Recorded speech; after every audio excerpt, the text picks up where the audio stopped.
Hello, and welcome to another episode of The End of the Search.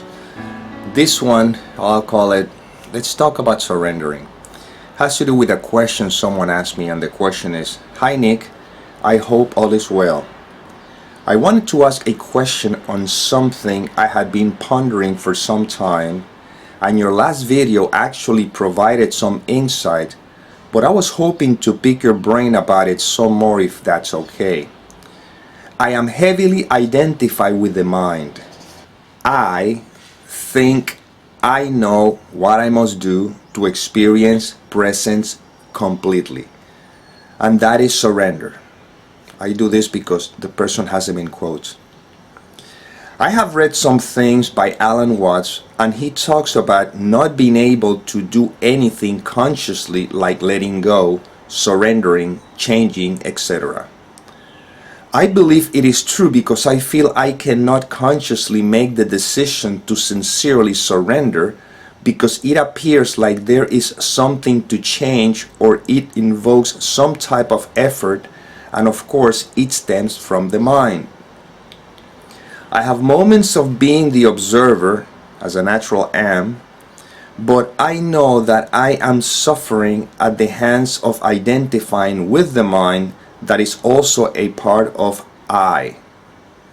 I don't want to suffer or create any more pain, but I must not want it because I find myself resisting surrendering. Is sincerely surrendering not something I can even do because the mind can only do what it does and the true isness that I am is already free? In your video, Facing the Dark Night, about just surrendering, but how can I just surrender the mind without effort, without using the mind and surrendering sincerely? I know the more I identify with the thoughts and sensations labeled as confusion, there are no words that can avail me, but I would love to hear your opinion. Okay, this is simpler than you think, and yet look how it is overlooked. First of all, let's begin with, notice throughout your whole question, I had been pondering for some time, and your last video actually provided some insight, blah blah blah. I am heavily identified with the mind. I think I know what I must do, blah blah blah. I believe it is true because I feel that, have you noticed that is always referencing to this I do this, I notice this, I'm trying to understand this. Do you see? That's the first trap. You're heavily identified with this I instead of seeing that life is. But it's not you who see that life is. Life simply is. And then you talk about surrendering. You said something. I feel I cannot consciously make the decision to sincerely surrender because it appears like there is something to change or it invokes some type of effort, and of course it stems from the mind. Okay, I'm going to ask you a couple of questions. Do you see how the surrendering is being overlooked? I'm going to ask you the following. Right now, how much effort you have to do or to make in order to just be right now? Are you making any effort to be, or are you simply being?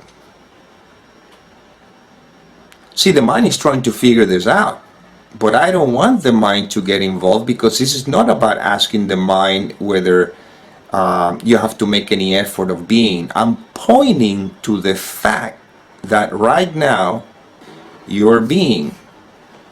Can you say you are not being? Can you say that I am not experiencing myself, that I'm being? You're simply being. Is there any effort required for being? For example, is there any effort required for looking? No, that's just happening. Effort is required to focus, but not seeing. Seeing is wide open. Focusing on a particular thought, focusing on a particular thing requires effort. But seeing is happening even before the mind suggests I am seeing. You see? So seeing happens, no effort. Being happens, no effort.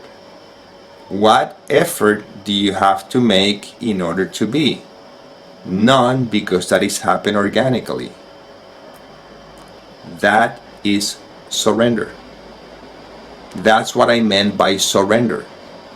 You don't have to surrender, even though maybe in a video or sometimes because of language and the context I may say just surrender, whatever, but in the end, surrender is, you see? When you talk about here, I feel I cannot consciously make the decision to sincerely surrender because it appears like there is something to change, or it invokes some type of effort, and of course it stems from the mind. What do you think is going to happen when you surrender? How do you think you're going to feel if you surrender? Some people may suggest if I surrender, I'll be in a state of whatever that state may be. I will not have pains, my things will be solved. You see, this is what covers up the simplicity of this. Right now, you are. And if I don't try to give any ideas or any concepts about how this I am is supposed to feel, then I am in spite of what may be happening, in spite of a pain or discomfort, in spite of any thoughts that may be whatever, it doesn't matter. Right now, you are being, in spite of whatever thoughts may appear, in spite of whatever sensations may appear, you are being, aren't you? Are you making any effort to be? You see? So this is it.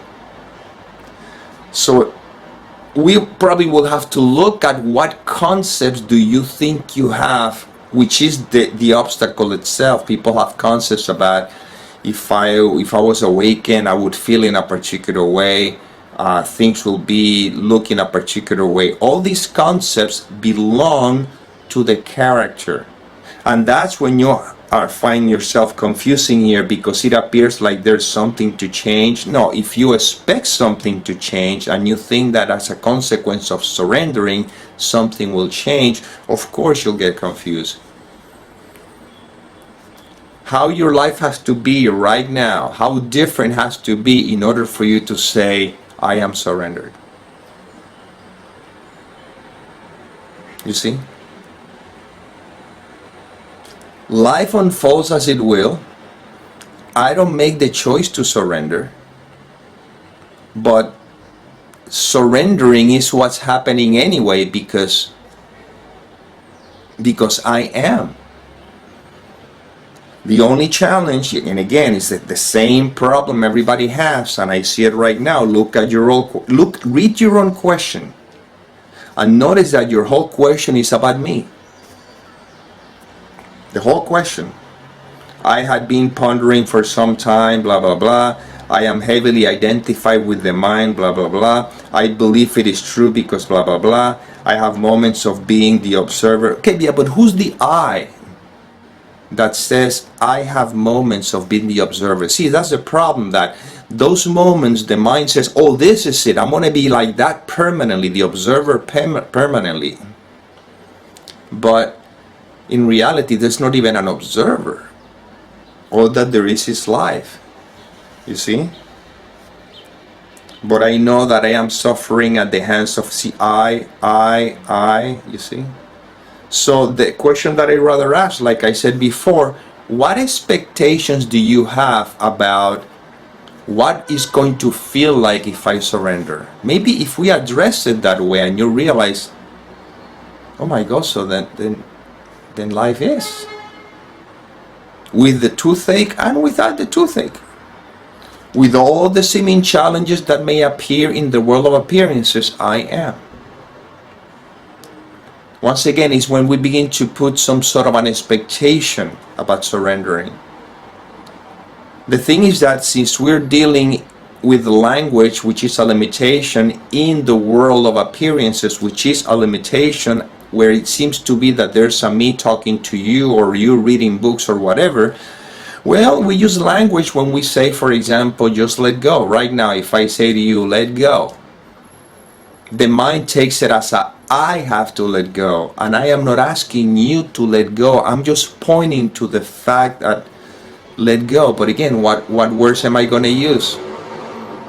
Technically, there's nothing to say. So right now, when I say don't identify with any thoughts, you see the mind takes it as a directive, and it says, oh, I, person, I'm not going to identify with any thoughts. Well, that's a limitation of language, but in reality, I am pointing to, if you don't identify with any thoughts, what remains? Don't expect anything. Don't suggest what is going to remain is a state of whatever. Just don't make anything about it. Just right now, if you don't identify with any thoughts, even the thought that suggests that I should feel in a particular way, right now,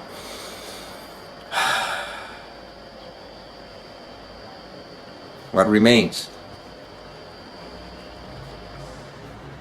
Certainly, there's no effort to be made because you're resting in the effortlessness.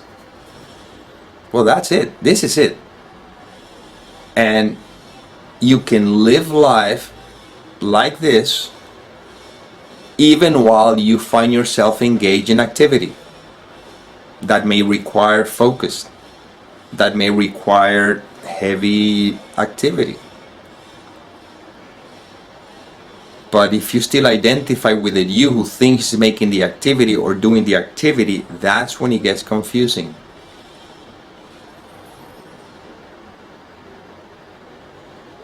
See, life is. This is it. And maybe the mind is trying to get it, is trying to understand it. Okay, I get it. Okay.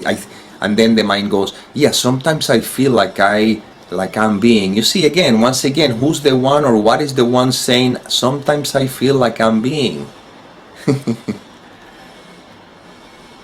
Right now, can you say you're not? Right now, can you say you're not being? And I'm pointing to an intuitive beingness, not a conceptual understanding.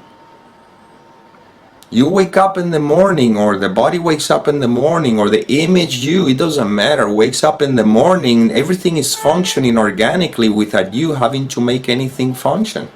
And then the mind gets in the way and begins to translate everything and says, I woke up. No, you didn't wake up. Waking up happens. You didn't choose to wake up. You find yourself waking up. Thoughts appear. You're not thinking them. They appear.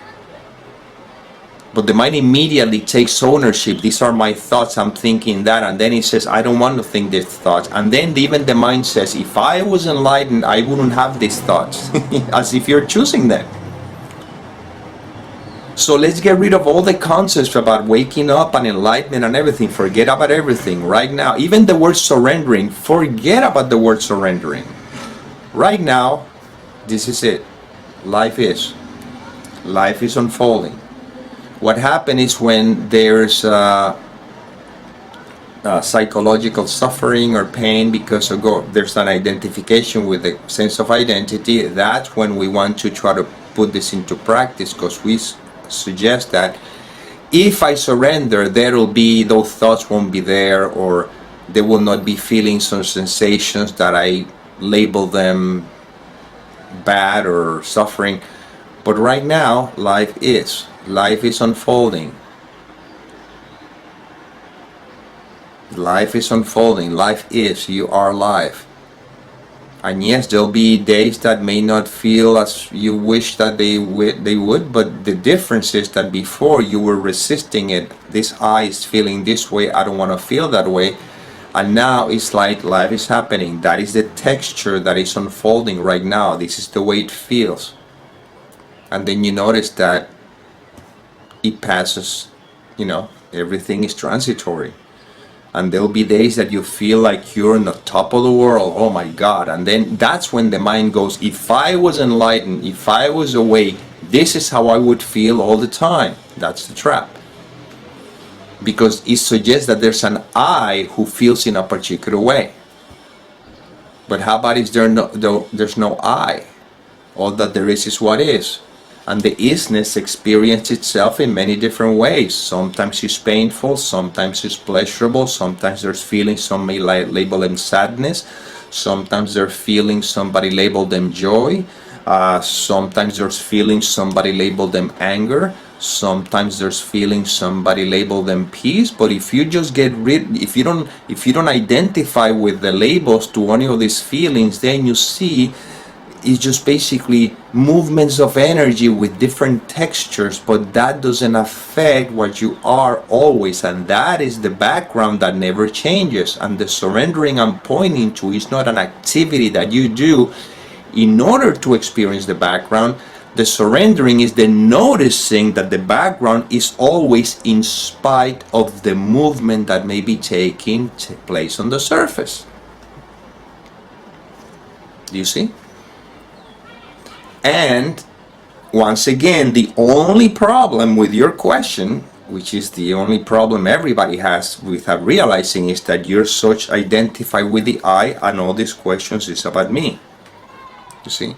And then you say at the end, I know the more I identify with the thoughts and sensations labeled as confusion, you see, there are no words that can avail me. Again, but you're still thinking about the me, words that can avail me. The more I identify with thoughts, you see, but there's this I, there's the fragrance of this I that is the only problem right there.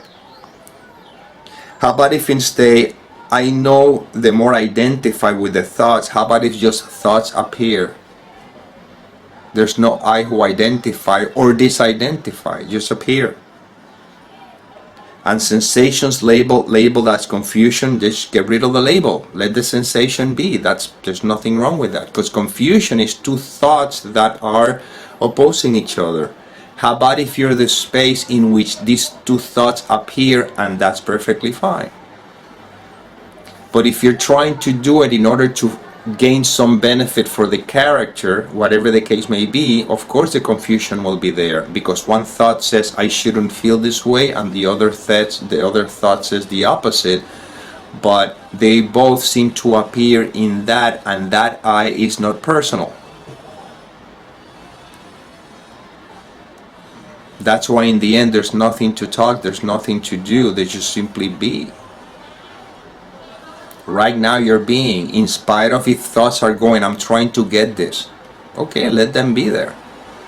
You are the space, or you are in which those thoughts seems to appear and disappear. You are in which everything seems to appear and disappear. But you will not get this with the mind, because the mind itself is also a seeming appearance in what you are. So right now, again, just very simple. This is it. Don't identify with any thoughts, and the consequence is surrender. And yes, you cannot choose not to identify with any thoughts because you're not the one choosing it. Yeah, we can run in circles forever in that with that loop, but the way I look at it is this way. I'm going to put it to the test. I'm going to ask you a question. I want you to raise your right hand. Raise it for me. Now, although you think that, hey, I'm not going to answer this question, I'm listening to a video. Trust me, there's a reason why I'm saying that. Raise your right hand. Okay? And you find yourself raising your hand. Or maybe you didn't. Well, you see, you thought that you raised your right hand. But you didn't raise your right hand. The right hand was was risen, I don't know what words to use, as part of a happening. But it appeared though as if you raised your right hand, right? It appears as if you had that choice. Okay, well, it appears as if you had the choice of not identify with the thoughts. Well then, don't make an issue out of it. Just act as if even you're not the one making that choice, and that's perfectly fine. Because when this recognition takes place, you take a huge weight off your shoulder. You never made a decision, and you will never make a decision. Decision is made through you. And any labels, any thoughts, anything that appears is simply an appearance, but has nothing to do with what you are. And this is where these videos are pointing to all the time. I am not at war with whether I choose or I don't choose. I just see how life happens, how it unfolds through this instrument, and some days may seem to be they have a particular texture, and some other days may have a particular or different texture. Feelings, sensations appear, but everything is, it's movement on the surface, but it has no effect on what I am. So the waves have no effect on the ocean, because the waves are not waves, they are ocean. When they're labeled as waves, that's when the problem comes in. Right now you simply are. But when emotions or sensations come up and you start labeling them, all of a sudden now you find yourself as if you are having emotions. And no, you're not having emotions, you simply are. Thoughts appearing, all of that seems to appear in what you are, but they have no effect on what you are. That's why the analogy of the dream is the best one, because when you're in bed sleeping, everything seems to appear in your mind when you're dreaming. The dreams are not what you are, but they appear in what you are. If you identify with the dream, you overlook the fact that you are the mind dreaming the dream, and that's when all these questions about, but I am trying to let go, but how do I surrender? And all is happening in the content of the dream, overlooking that the mind is untouched by any of it. You are untouched by anything that may seem to appear in the world of appearances. It's just that this I that's still the identification with is what overlooks and complicates all of this. But in the end, you simply are. So now let's go back to the question that I asked earlier. What effort do you have to make in order to just be? None, right? Even if right now you may have a headache, or you may have a toothache, or you may have a sensation that is uncomfortable, or it doesn't matter. But right now, whatever seems to be happening doesn't have to be changed, not at all. It's just simply what it is. If something can be changed, well, you'll find yourself doing something about it, knowing that it's not you doing it. However, going back to the question right now, what effort do you have to make in order to just be? Well, that is the same thing as me saying, what effort do you have to make in order to surrender? None. Well, in that case, let's forget about surrendering, and let's just say that you live a surrendered life, because you simply are. That way we don't have to get confused if just let go, just surrender. You know what, if that is so confusing, let's forget about that. Because the mind takes it as a command. Let go, surrender. No, because there's a me who thinks I have to let go, there's a me who thinks you have to surrender, but that's me is not true. So right now, this is it. Life is I am. That's all there is. Well, I don't know, but I hope it served. And as always, may peace permeate the mind so that love can be extended.